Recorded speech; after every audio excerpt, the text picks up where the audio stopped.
Kami berterima kasih Tuhan untuk setiap kebaikan-Mu dalam setiap kehidupan kami ya Bapa. Amin. Kami berterima kasih Tuhan kalau kami masih ada sampai saat ini ya Bapa, bukan karena kami ya Bapa, tapi semuanya karena kasih karunia daripada-Mu Tuhan. Kalau kami masih bisa melihat Tuhan, kami masih bisa mendengar, kami masih bisa berjalan Tuhan, kami masih bisa melakukan banyak hal ya Bapa. Semuanya karena kasih karunia daripada-Mu ya Bapa. Terima kasih karena Engkau Allah itu baik. Kami berdoa untuk malam hari ini Tuhan, dan minta hikmat-Mu Tuhan secara khusus ya Bapa. Bantu kami Tuhan agar kami dapat mengerti setiap isi hati-Mu ya Bapa. Berkati kami dalam segala keterbatasan kami ya Bapa. Bantu kami Tuhan kami dapat menerima berkat firman-Mu secara penuh ya Bapa. Biarlah firman-Mu menjadi bagian dalam kehidupan kami. Kami berdoa ucap syukur ya Bapa. Hanya di dalam nama Tuhan Yesus Kristus berdoa. Puji nama Tuhan. Mari yang percaya kita sama-sama katakan Amin. Amin. Shalom saudara. Shalom. Terima kasih buat kesempatannya untuk diberikan kesempatan main tempat ini saudara. Salam dari istri saya dan anak saya. Yang pertama anak saya si Rachel sekarang sudah 8 tahun saudara. Sudah SD kelas 3. Si Michelle itu tahun depan SD kelas 1 ya.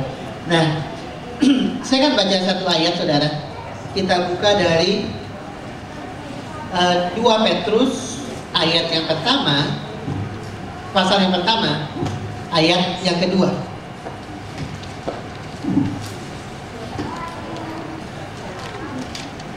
2 Petrus 1 ayat yang kedua.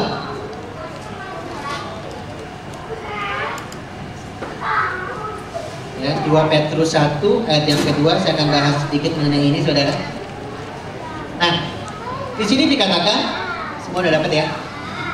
Dikatakan begini, 2 Petrus 1 ayat yang kedua, kasih karunia dan damai sejahtera melimpahi kamu oleh pengenalan akan Allah.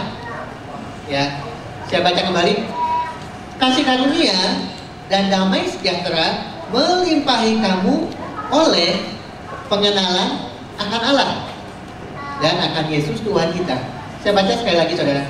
Kasih karunia dan damai sejahtera itu melimpahi kamu oleh pengenalan akan Allah dan akan Yesus Tuhan kita saudara. Nah, kalau kita lihat apa sih yang namanya kasih karunia saudara?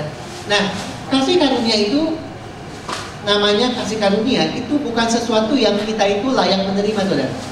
Ya, yang namanya kasih karunia itu sesuatu yang tidak pernah kita bayangkan, tidak pernah kita pikirkan, sesuatu yang memang kita itu tidak layak untuk menerima, tapi kita itu diberikan. Nah, itu yang namanya kasih karunia. Dan itu tergantung dari yang memberi, tidak tergantung dari yang menerima. Makanya di Alkitab dikatakan kalau kita itu diselamatkan bukan karena perbuatan kita, tapi karena kasih karunia. Jadi segala hal yang kita terima, yang sebenarnya kita itu tidak layak menerima saudara, tapi diberikan kepada kita. Nah itu tuh bukan karena kita, tapi karena yang memberi. Nah kita nggak bisa menuntut, ayo kasih karunia, kasih karunia, kasih karunia, kasih kepada saya. Kita nggak bisa saudara. Karena itu namanya kasih karunia, tergantung dari yang memberi. Nah, kalau saudara bekerja di perusahaan selama 1 bulan, kemudian saudara itu karena sudah bekerja mendapat gaji, saudara nggak bisa punya pikiran, aduh kasih karunia perusahaan bisa digaji. Itu nggak bisa begitu saudara. Tapi karena memang saudara sudah melakukan sesuatu, kalau saudara tidak dibayar gajinya, saudara itu bisa menuntut. Ya, nah, tapi yang namanya kasih karunia itu kita nggak bisa saudara. Semuanya itu bukan karena kita, tapi karena yang memberikan. Nah, saudara, bulan Agustus tahun lalu di Singapura itu ada yang namanya Youth Olympic. Ya, nah itu merupakan Youth Olympic yang pertama, saudara. Nah, jadi pemerintah Singapura itu semua itu minta supaya sekolah-sekolah itu mulai promosi, mengadakan promosi yang namanya Youth Olympic, mulai bilang sama murid-muridnya, ingat ya bulan Agustus ada Youth Olympic, bulan Agustus ada Youth Olympic. Nah, anak saya si Michelle itu SD kelas 1 saudara, TK. Anak saya si Michelle itu TK saudara, ya di sekolahnya dia kindergarten pun mereka bikin acara untuk Youth Olympic. Jadi mereka itu ada kayak pertandingan-pertandingan, ya lomba lari lah, loncat, semua macam-macam. Saya itu sengaja ambil cuti karena saya pikir saya pengen kasih semangat kepada anak saya. Jadi Si Michelle itu lari, loncat, memang nggak juara saudara. Ya, lari, loncat, semua gitu. Nah, setelah itu saya itu melihat anak-anaknya itu semua berbaris. Ya, semua anak-anak itu berbaris.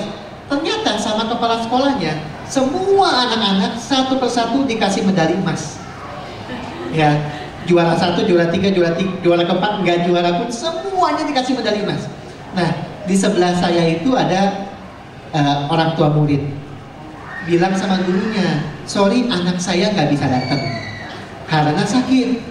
Gurunya bilang, saudara, di depan saya, nggak apa-apa, nanti sudah datang hari Selasa, medali emasnya saya akan kasih juga.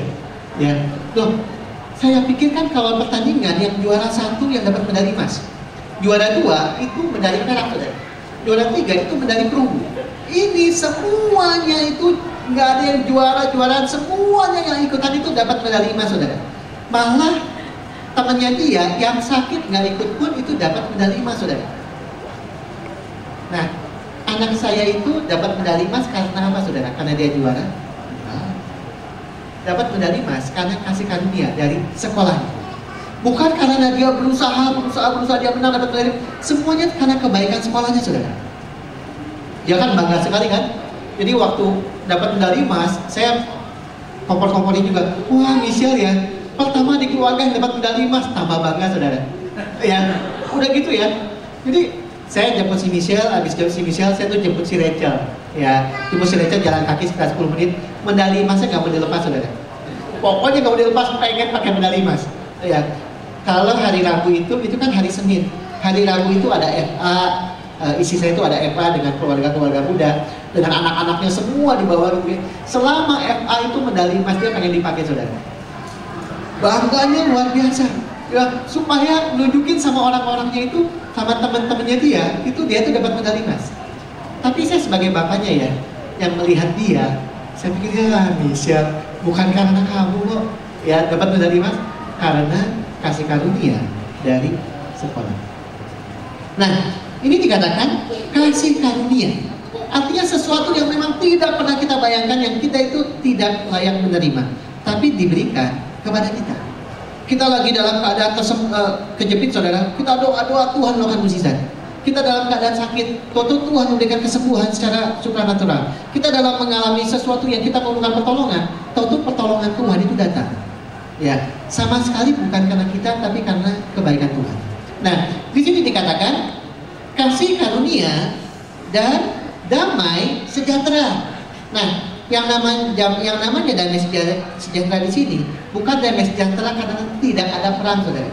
Dari bahasa aslinya dikatakan sesuatu yang memang tidak mempunyai hubungan, akhirnya didamaikan sampai akhirnya mempunyai hubungan. Nah, kata ini menggambarkan kisah mengenai seorang anak yang hilang. Saudara tahu bagaimana seorang anak yang bungsu, dia itu bilang sama papinya pengen minta warisan, kemudian dia kabur. Ya, nah setelah dia pergi, uangnya sudah habis semua, sampainya dia memutuskan untuk kembali kepada bapaknya, saudara. Nah, kata damai sejahtera itu berbicara soal hubungan yang sudah rusak, hubungan yang tidak ada koneksi itu mulai disambungkan sekali. Ya, nah jadi yang namanya damai sejahtera di sini artinya kehidupan yang didamaikan. Dalam hal ini kehidupan yang didamaikan dengan Tuhan. Pada waktu kehidupan kita didamaikan dengan Tuhan, artinya kekayaan rohani dari Tuhan itu mengalir dalam kehidupan kita, saudara. Pada waktu anak yang bungsu itu datang kembali kepada bapaknya, saudara, itu bapaknya nggak bilang kamu jaga babi, nggak begitu, saudara. Tapi semuanya yang dimiliki oleh bapaknya itu diberikan kepada anak yang bungsu, sampai anak yang sulungnya aja cemburu. Nah, didamaikan itu berarti begitu, saudara, kehidupan kita yang disatukan dengan Tuhan, sehingga kekayaan rohani dalam kehidupan Tuhan itu bisa mengalir dalam kehidupan kita. Nah, kemudian kata itu saya baca kembali di 2 Petrus 1 ayat kedua. Kasih karunia dan damai sejahtera dikatakan melimpahi kamu.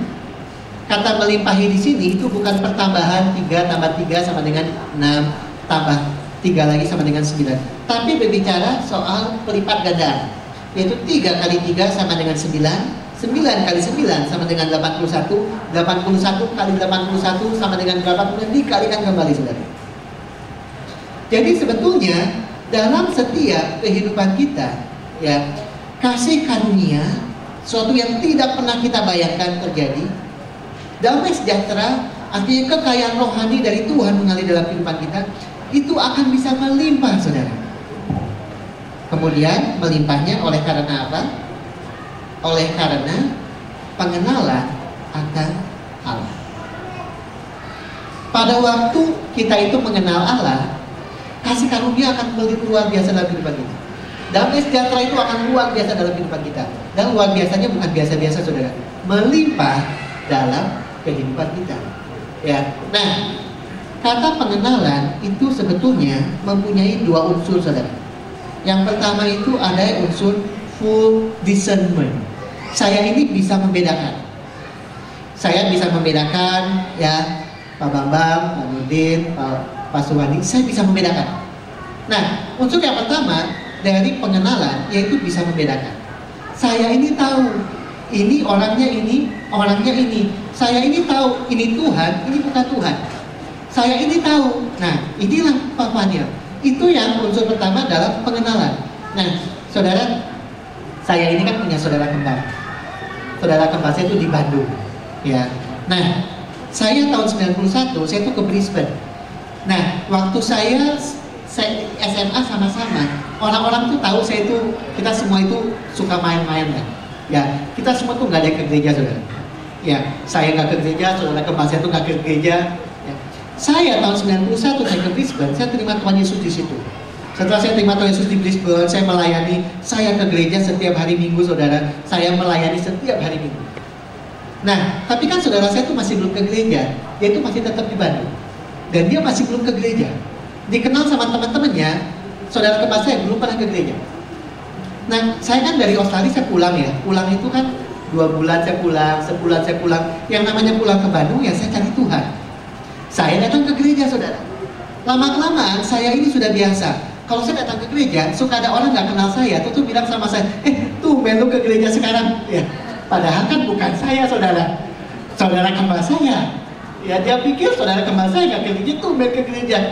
Saya ke sekolah, saya ke toko buku Kristen. Saya ke toko buku Kristen, saudara.